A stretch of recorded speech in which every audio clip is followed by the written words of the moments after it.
Isaiah 8 NRSV. Then the Lord said to me, take a large tablet and write on it in common characters, belonging to Mahir Shalel Hashbaz, and have it attested for me by reliable witnesses, the priest Uriah and Zechariah son of Jebechiah. And I went to the prophetess, and she conceived and bore a son.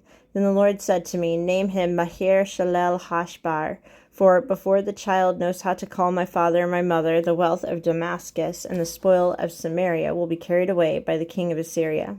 The Lord spoke to me again, because this people has refused the waters of Shiloah that flow gently and melt in fear before Rezin and the son of Remaliah.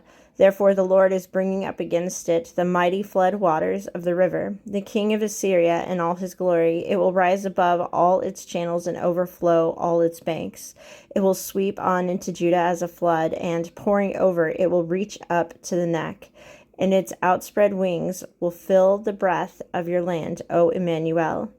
Band together, you peoples, and be dismayed. Listen, all you far countries, gird yourselves and be dismayed.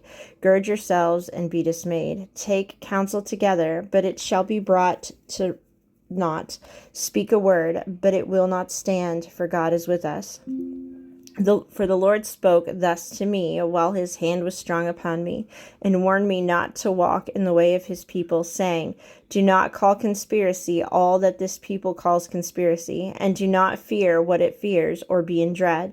But the Lord of hosts, him you shall regard as holy. Let him be your fear, and let him be your dread.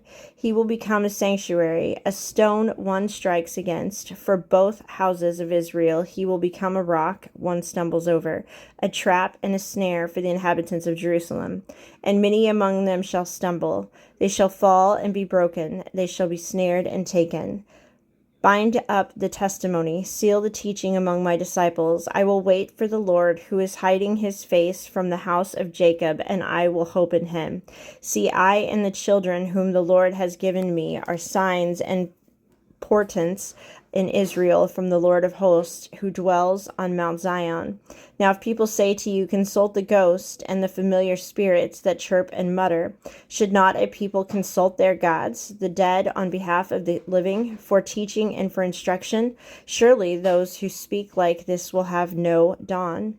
They will pass through the land, greatly distressed and hungry. When they are hungry, they will be enraged, and will curse their king and their gods.